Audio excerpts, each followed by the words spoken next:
Hello everyone, RPG Kingdom Kid here, bringing you some more Steins Gate. In the previous part, we learned that our character is an asshole, and quite possibly an idiot. Anyway, let's talk. Okay, my metal Upa ran away. She turns to me with a forlorn expression. Ran away? What, it's alive? That's a little hard to believe. I think I dropped it. I see, so she was looking for it. Not like it really matters. Forget about it. You can always get another one. No way! Metal Upas sell upwards of 10,000 yen online. You know. Wait. What? The toy was worth that much? Think, Meru. Where did you drop it? I don't know. That's why I'm looking. And even if we find it, you can't sell it, okay? That 10,000 yen will fund my research. She wrote her name on it, jackass! I said you can't sell it. It even has Mayurushi's name on it. Thus begins our search for the metal Upa. Doo-doo-doo. Upa, Upa! Come out, wherever you are. May tries calling its name. I don't know if she truly expects that response. By the way, Tutaru is May's catchphrase. It means... Actually, I never bothered to ask what it means. Anyway, the metal Upa is nowhere to be found. Maybe she didn't drop in Assembly Hall, but on the 7th floor landing near the capsule toy machines. Another possibility is that someone with an eye for rare items pilfered it. Just imagining the smug grin on that person's face makes me writhe in envy. What kind of man steals a helpless girl's toy? Is there nothing in his heart but the lust for money? You're an idiot! Sounds like you, Oak. Whoa, wasn't expecting that from May. Yeah. That's like the pot on the kettle black. Hello. What was that? Was that a scream? I think so. Only the presenter and a few other people have left the assembly hall. Including May and me, less than half the audience remains. Everyone looks at each other, anxiously startled by this scream. Even I cannot suppress the shiver. Oh,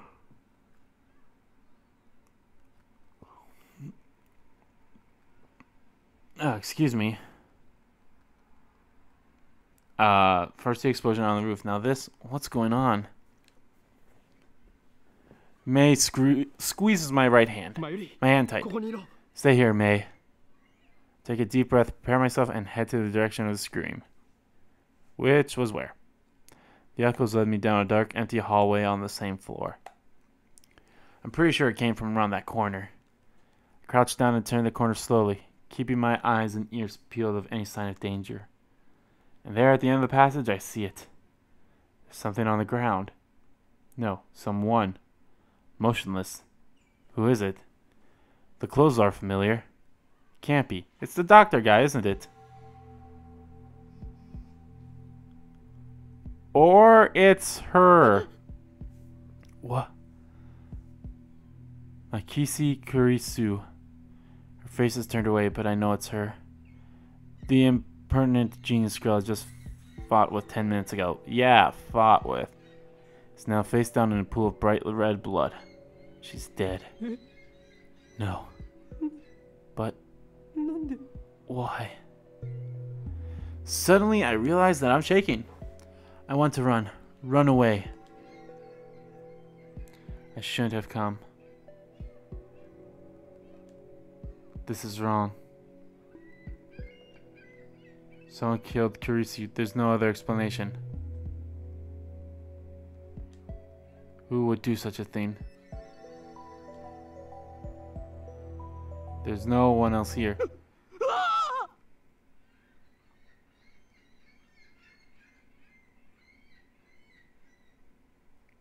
might close my windows soon if those annoying birds don't shut up. I twist around in shock. Some other men have followed me. Every one of them is ghastly pale. They must have seen the body. Call the police! Man cries out in panic at this. Everyone else starts screaming and running away. I follow them, of course. There's absolutely no reason to stay here. Concern for Kirisi is suppressed by my instinctive urge to flee. When I get back to Assembly Hall, May is waiting for me with tears in her eyes. What happened? Orkarin? We're leaving. I grab May's hand and run. I race down the stairs trying to drive the image of Kurisu's dead body from my mind. But I can't. The redness of her blood is burned into my mind more than the sight of the body itself. Whoa. That was my first time seeing a dead body. Well, oh, okay. Yeah, I just pressed L1 because, like, what does anything else do anything?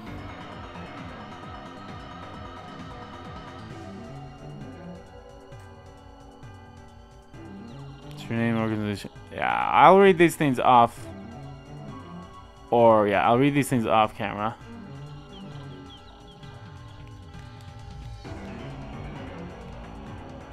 Okay. Whoa, whoa, whoa, whoa, whoa, whoa, whoa, whoa. I just fast forward. I grab May's hand and run. I race down the stairs trying to drive but I can't. That was my first time seeing a dead body. Is that what it's like? When I realized that she was dead, I felt chilling terror and the urge of nausea. But that was all I felt. Fear and disgust. Shouldn't there be something more? Because I just didn't know her that well.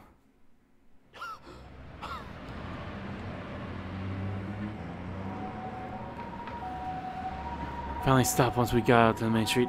Chodori. My chest pounds, my breathing labored from running down the stairs at full speed.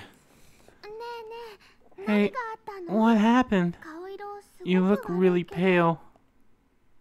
May doesn't seem to comprehend the situation. She didn't see the dead body yet, jackass.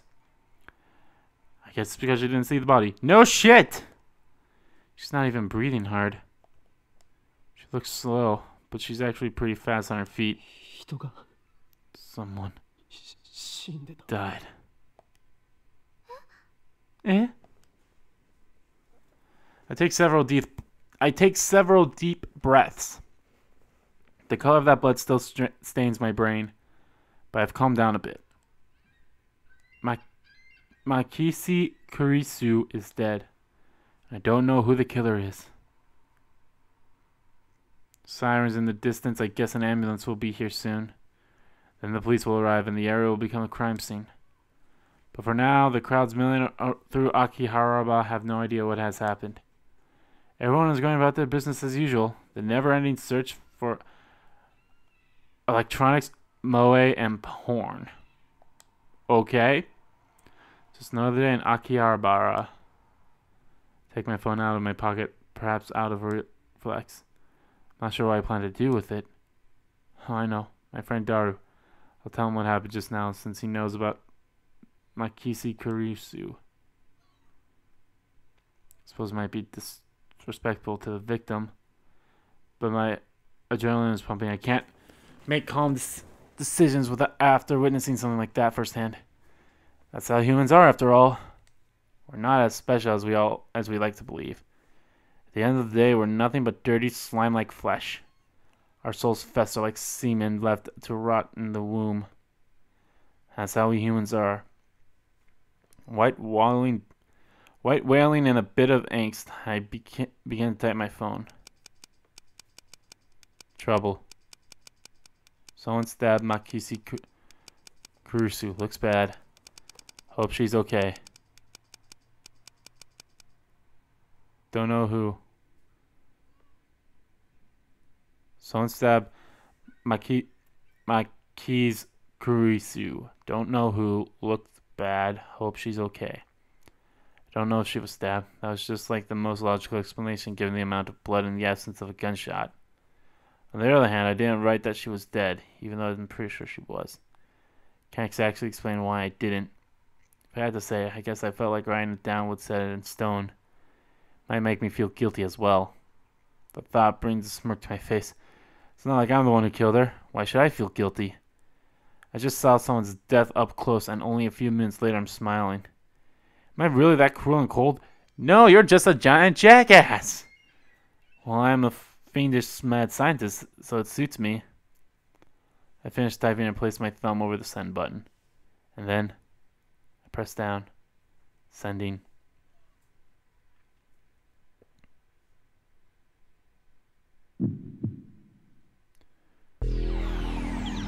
Okay. 171054. What? What was that? Wait, look around. They're gone. Summer break. Noon. The busiest street in town. Just now, thousands of pedestrians vanished into thin air. Is this a dream? Am I hallucinating? I don't know. But they're gone. I saw them vanish with my own 2 eyes. I stand petrified, speechless and alone in the empty street. Desperate to find anyone I look up. And there at the top of right icon, sticking out from the 8th floor event hall where we just were. Whoa, hello. It's a crashed satellite. Okay. Oh, here we go. Here's the opening, guys. This is what happened. This is what happened, and if you stay too long on the title screen.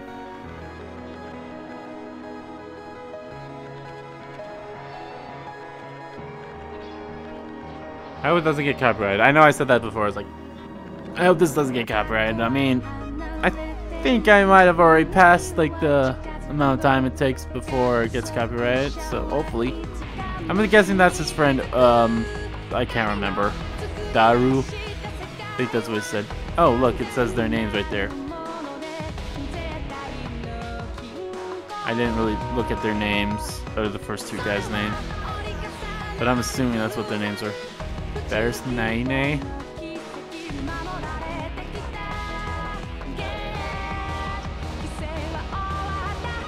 Look at this anime, guys.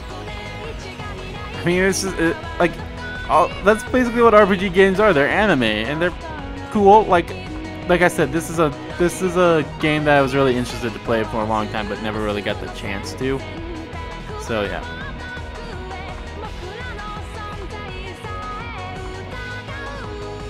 I still think my character's an idiot, though. Like, what goes on through his head?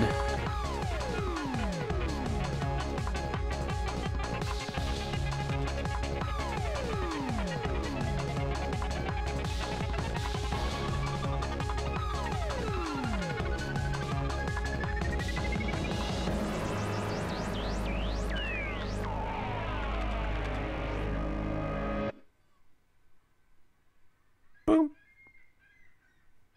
Chapter 1. Time Travel Paranoia. Prologue of the beginning and the end. Hey you. Can you see us? This is weird. Why won't you answer? Asking you a question. Yes, you on the other side of this monitor. Okay, this is being a little too fourth wall breaky for me.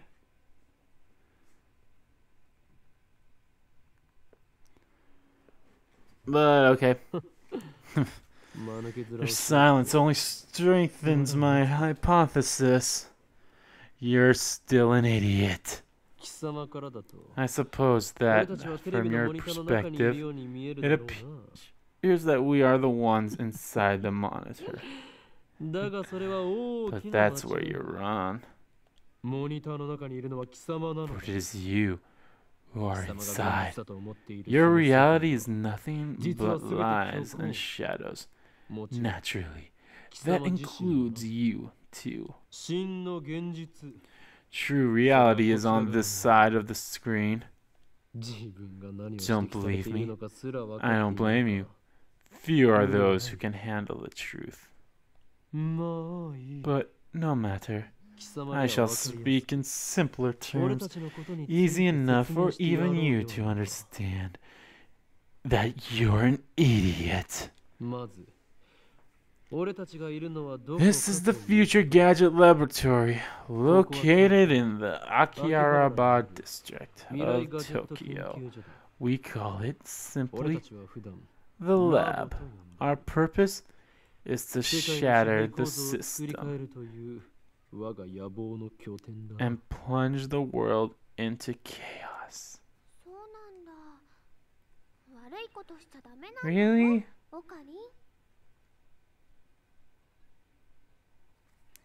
Really? You shouldn't say bad things, Oak.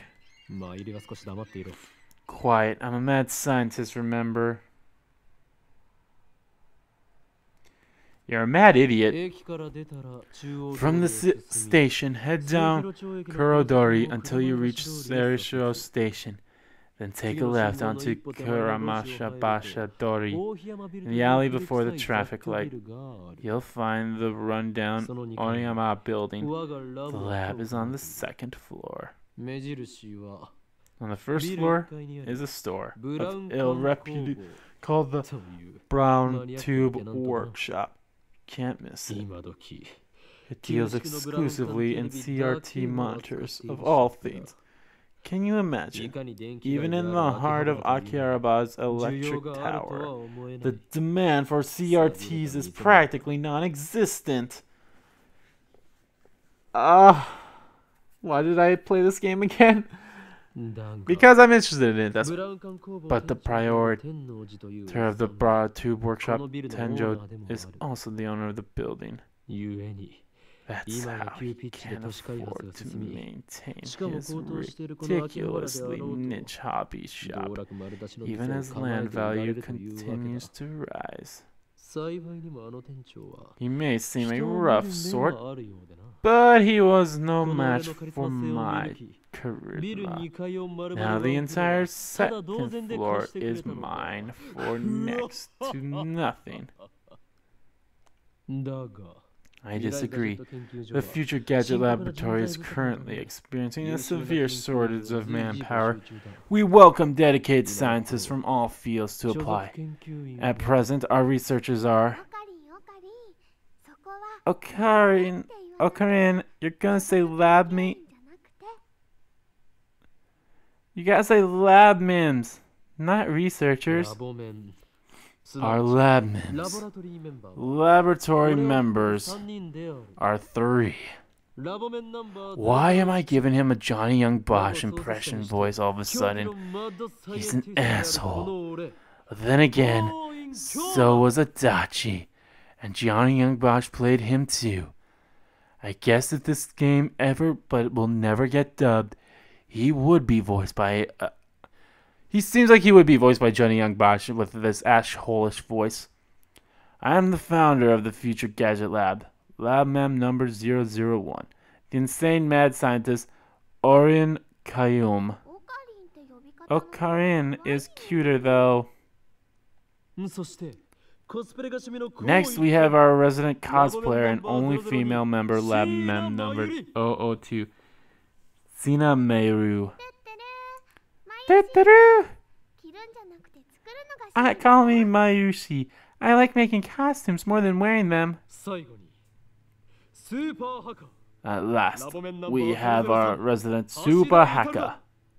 Lab Mem number 003, Hazedat Itaru.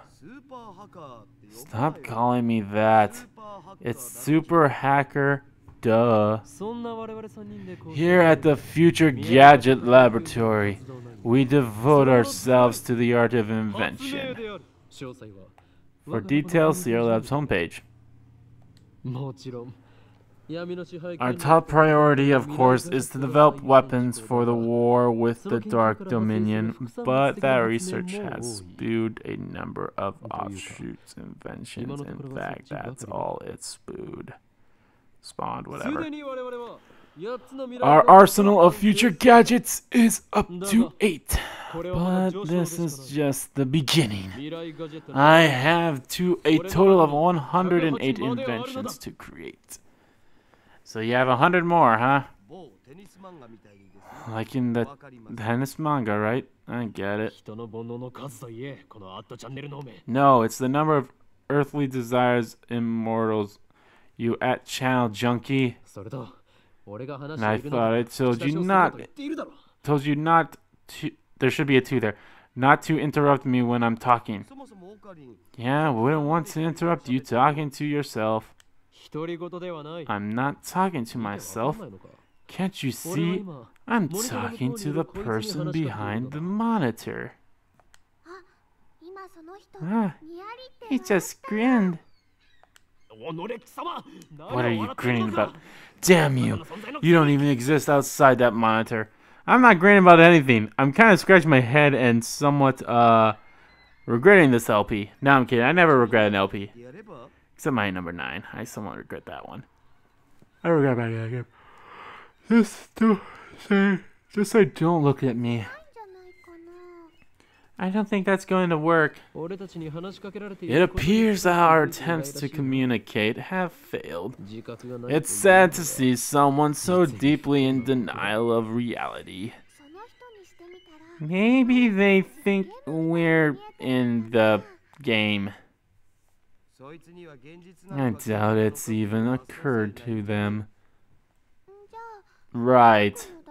But aren't your 2D girlfriends the same way? That's different. Those girls are my wives. Nobody cares about your harem. But Mayushi's touched upon a very interesting theme. You know, what if we're actually just characters in a game? And anyway, we can know for sure? No. Come on. Such questions are meaningless. Our time is better spent thinking of ways to destroy the system. I'm liking the guy in the hat a lot better than this guy. Nice chini bayu. What the fuck? I step back from the monitor.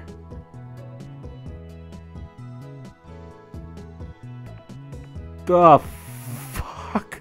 Alpaca Man? Oh my god. This is a game called Alpaca Man 2. What? I can't believe it. They made Alpaca Man 2, guys. It came out.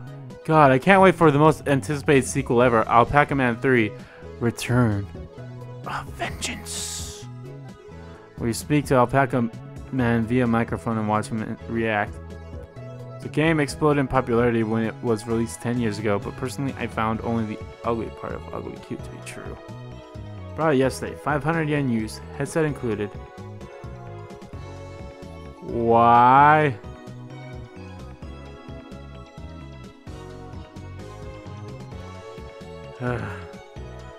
Daru with a shut it, Haka. I'm not Shaban. I'm not Shunibu. You pay. What the fuck? Alright, some of these words I'm not even gonna bother trying to say. They're just downright ridiculous. I swap my hair back and flash a devilish grin. I am Haruini Kayoma. That's your character's name, right? Oh, Daru, your communication skills are beyond repair. I'll have you know, I got a ton of offline meets, and I'm always the life of the party. This spectacled guy is my brother in arms and right-hand man. Hatsada Itaru, nicknamed Daru. He's a hardcore otaku, and can always find him in front of the computer playing games and watching anime. He has 2D wives of whom he cheats with 3D maids. I don't agree with his preferences, but to him, anything's fine as long as it's moe. He's the reliable and skilled partner who brings my ideas to fruition. Despite his instincts, intense insistence that software is his forte, he shows remarkable aptitude with hardware as well. Ow, the needle bit my finger. Over here, nursing the pricked finger, we have Shina Meru, a 17-year-old high school student, if you can believe it. I've known her since we were both small. She's also an otaku, nowhere near Daru's level though. This ditzy girl is in charge of the lab's official costume division for women, and today she's working on costumes for her usual leisurely pace. Why does the future Gadget laboratory need costumes for women? It doesn't. The truth is that May is completely useless. Still, there's no way I would ever kick her out. After all, she was the first one to join the future Gadget laboratory. Still remember the day May first came to the lab. It was spring. She said to me, Mayushi is Orkarin's hostage. I belong here. The fuck? Well, that certainly was cryptic. But her offer was my salvation.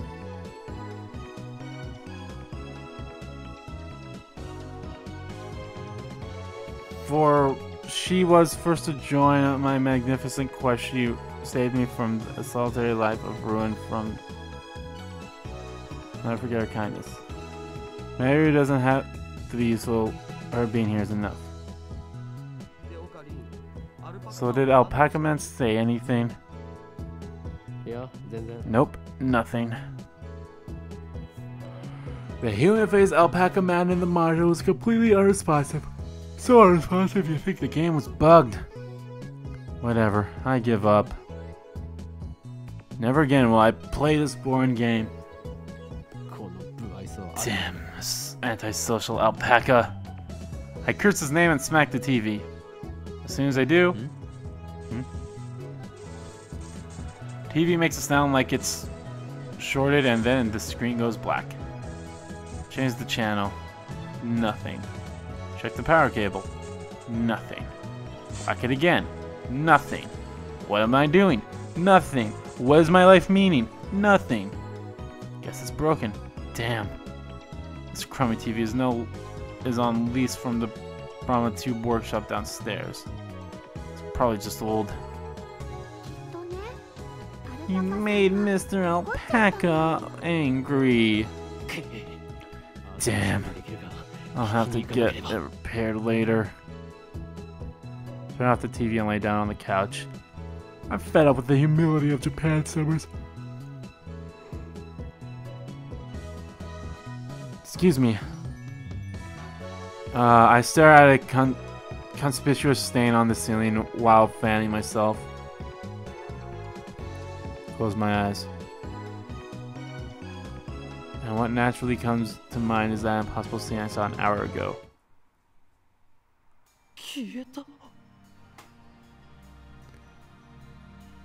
They're gone. And I left Raika. Everyone vanished before my eyes. I can't explain it. And it wasn't just the people on the street. People in the stores gone. The stores gone. And the restaurants gone. Even the cars vanished. Drivers and all. And it all happened in a blink of an eye. Suddenly an empty sea sprawled before me. Could still hear the music from the stores, but those catchy melodies were the only sounds of life remaining. Heat was rising from the asphalt in waves, but I felt only a cold chill down my spine. I just stood there, breathless until... What's wrong? Mayu's voice brought me back to reality. Mayu hadn't disappeared. She was right there looking at me with questioning eyes.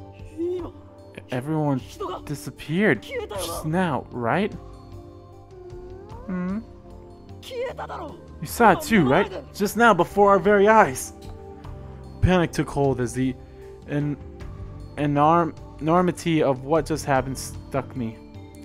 Unable to control myself, I grabbed Mayu by her slender shoulders and shook her. Did you see it, Mayu? You saw it, right?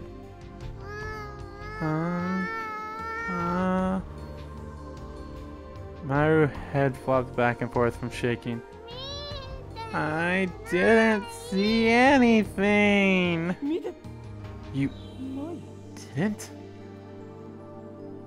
I stopped shaking her and looked straight into her eyes. She returned my gaze with eyes clear as glass marbles. You saw nothing? Nothing at all?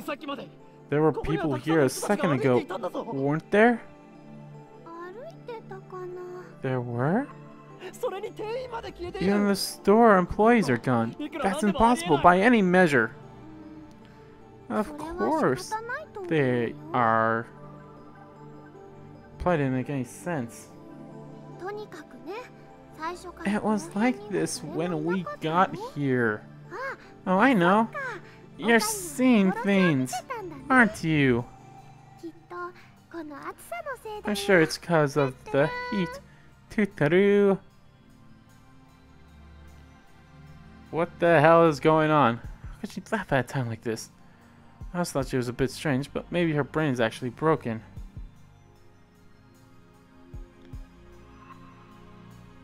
I realized that she couldn't help me. With nowhere else to turn, I looked up to the bright blue sky. There wasn't a cloud in sight. The scorching summer sun shone right through the gaps between Akawa's building. My eyes drifted to the top of the floor of Rodkai, where I had been just a moment before.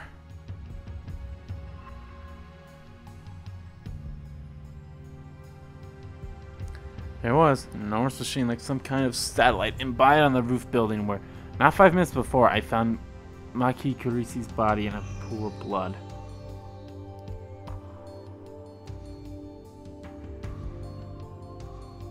What happened to her? Just before everyone disappeared, I could have sworn I heard an ambulance siren. Kurisi might still be in that dark, narrow passageway, cold, bloody, and alone. The thought disturbed me, but the question at the forefront of my mind was, what is that? What the hell is that satellite doing there?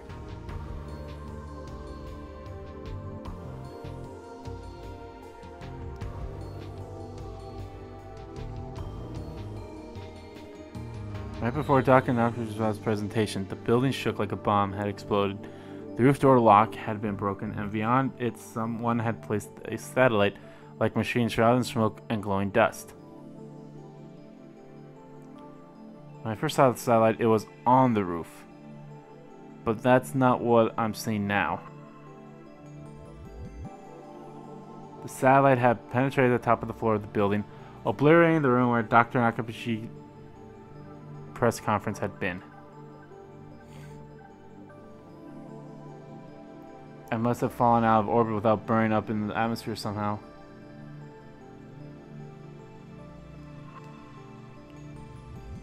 I know it's crazy, but what other explanation could there be? The real question was, when did that happen? Meru, about that satellite.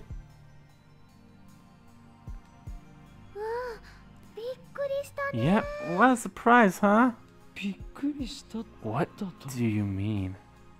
What was a surprise? It made a huge kaplow sound. A huge kaplow? It certainly did make a sound, but I didn't think it was kaplow.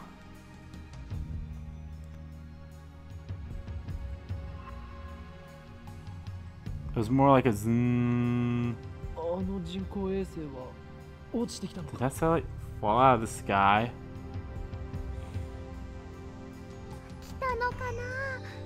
Did it? Do you think any aliens were on board?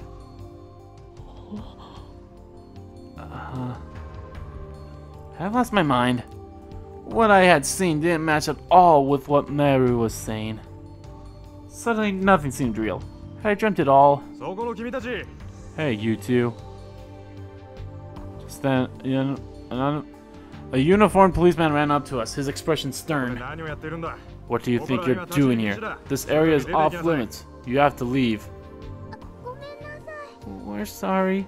Komendasai. First, my good man, let's call you Officer A. I have one question. Officer A? Thousands of people just vanished. You saw it too, didn't you? What are you talking about? Get out of here.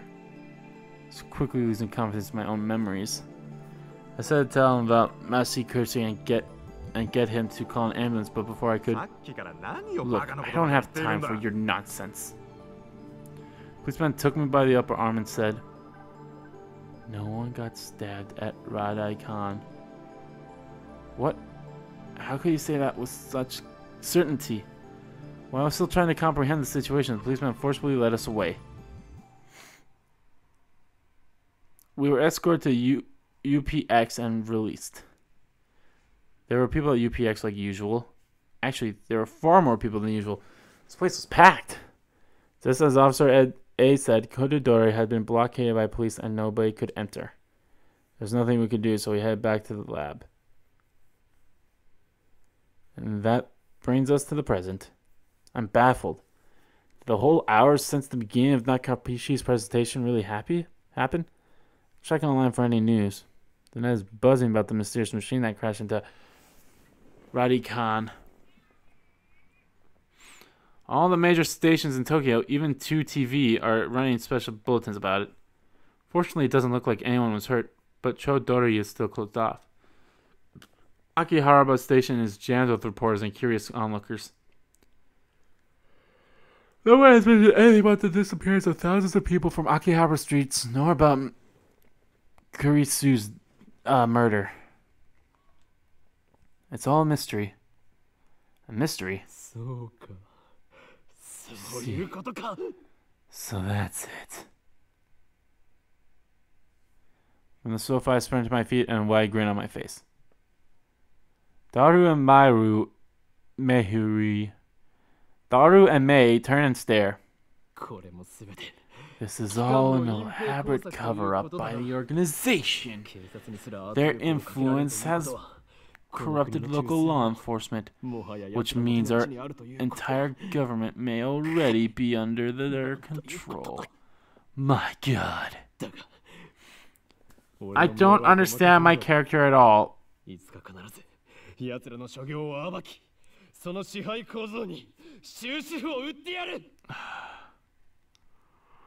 What?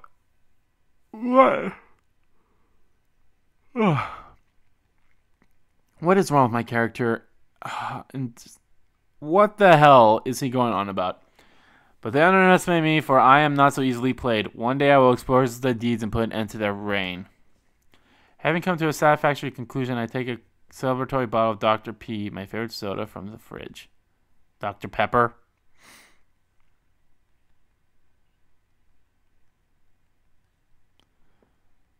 The lab has no air conditioning. Ice cold drinks are essential.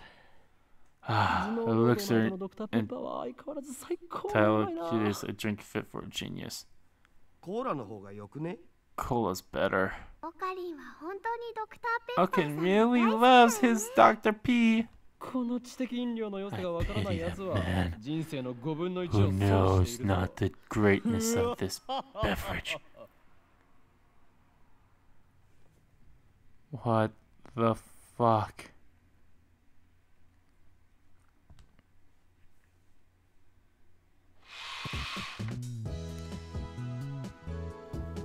Steep through a certain divine its curtain center, and you'll enter the heart of the future gadget laboratory, development room. Just as the name implies, it's the room where we develop future gadgets. Needless to say, it is strictly off-limits to outsiders. Yes, I know the stuff is cheap. I would much rather have an airlock than a curtain, but our research budget is already scraping the bottom of the barrel. Besides, what's important isn't money, it's ambition. I poked Daru and bid him follow me into the development room. All the windows here are weathered stripped with packing tape, so it's dim and hot, almost like a sauna. I've been wanting to buy an air conditioner for the lab, but there's no money for that. We're currently accepting donations. Upon entering the development room, I picked up the lab coat that lazily dripped on the chair and put it on. I always wear a lab coat in the development room for particular reasons, as well as symbolic ones. Daru, however, refuses to wear his. Putting it on and taking it off is apparently too much for him. can't be bothered to do anything that doesn't interest him. It's men like him who give our generation a bad name. His lab coat, purchased for my own pocket money, might add, just sits on the seat. It's never worn, and probably never will be. Daru, is the plan processing smoothly? What plan? Daru gives me a blank look. I sigh and turn his attention to the table in the middle of the room. Sitting majestically on top of the table is a commercial-grade microwave oven. It's significantly larger than newer home models. The plan, as in the plan. Obviously, I'm talking about perfecting gadget number 8. Oh, that. How was I supposed to know what you meant? We've known each other for what, 3 years now? We went to high school together, and now we're going to the same university. We share an inseparable bond, like prison cellmates. He's only been a lab member for 2 months, though. We were in different classes junior year, and actually we didn't talk at all. So 2 years? Details. The point is, we've known each other a long time.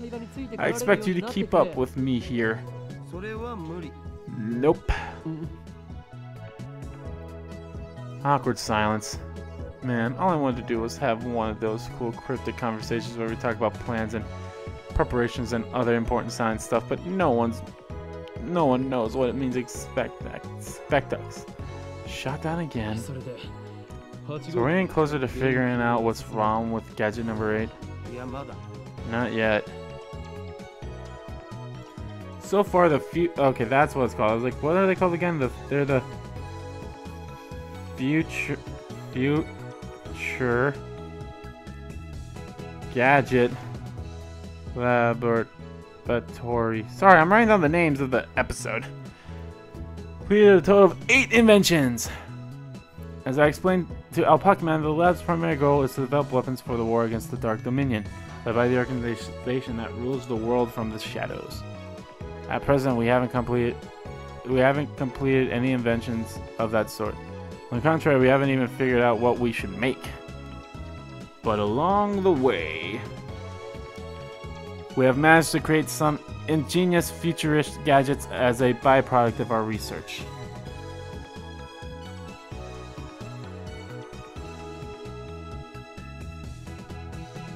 It is a fundamental truth of science that great inventions are often created by accident. In other words, serendipity. Allow me to introduce our glorious future gadgets. Oh boy, gadget number 1, the bit particle gun.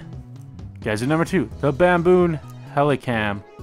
Gadget number 3, could this be Ora Ora? Ora Ora Ora Ora. Gadget number 4, Moed snake. Gadget number 5, once again I've been made a worthless object by Geoman. Gadget number 6, the Cerulean saber. What the hell is this? Like, seriously?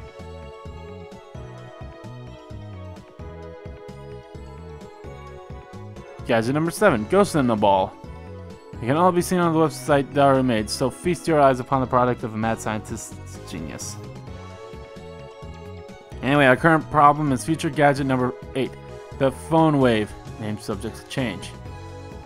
Phone wave is a pretty weak name, so I've added name subject to change to the end until we come up with something better. For the record, it was Mayu's idea, not mine. When a future gadget is completed, the 3 of us discuss what to name it.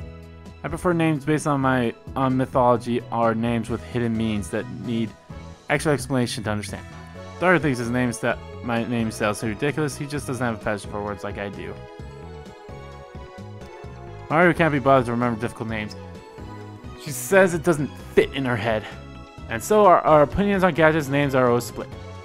But I disagree. The phone wave, name subject to change, is in short a remote control microwave. You put food in the microwave before you leave, then on your way back, call the attached cell phone to start the heating process. Yeah, that is kind of useless. Why would you... So you put food in the microwave. and it stays in there for however long, and then you decide, oh, I have something in the microwave. I better call the phone so it's warm by the time I get back.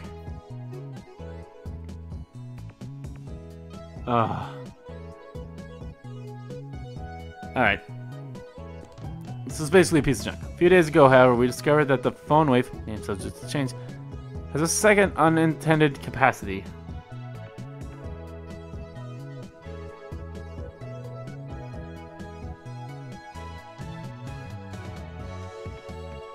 Our brave, or possibly just ditzy May, had made it her daily routine to heat some frozen fried chicken by remote control.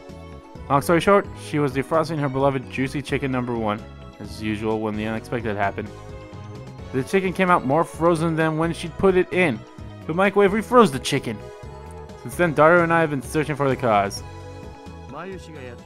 We tried copying what Mayu did.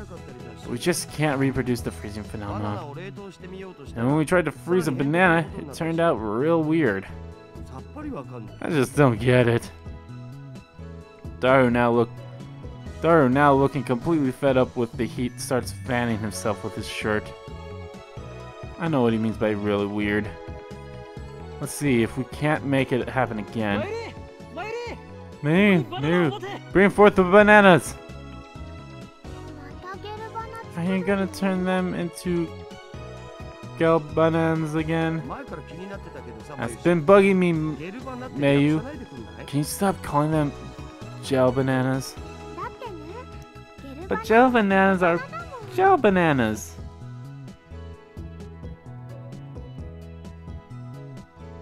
I take the bananas from May and stick the whole bunch in the phone wave. I'm not gonna say name subject to change again. Why do we have to use the whole bunch? It's a waste of food. Your stinginess could cost us the battle with the organization. That's fine with me. Mayu, she's always buys the bananas, and now May can't eat a single one. Next time, we'll only do one banana. But I already put the whole bunch in, so I ignore her hungry complaints. The phone wave is simple to use. It's a microwave with a phone tapped on. The number is already in my address book. I just need to call the phone wave. Now where did I put my phone? Check my pants and coat pockets. Now where did I put my phone? Check my pants and coat pockets. Now where did I put my phone? I check my pants and coat pockets. Let's press the phone triggers button and call the cell phone and make a call to the phone wave. It allows us to confirm the controller settings from config on the system menu.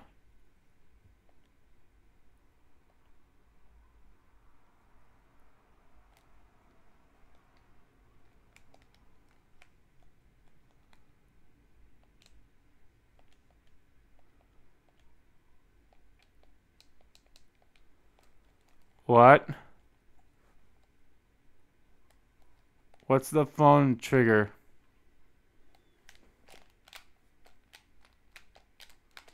That's just blatantly 7-Up right there.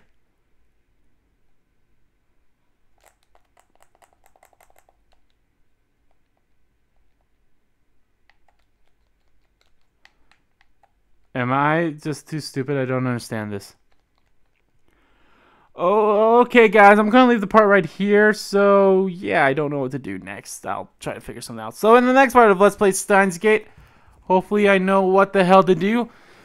So, yeah. I want to thank you all so much for watching. If you liked this video, please give that like button a click. Comment down below what you liked about the video, what you didn't like about the video. And let me know what the hell I'm doing. Let me know if you played this game and when you first got here, you're like, what do I do now?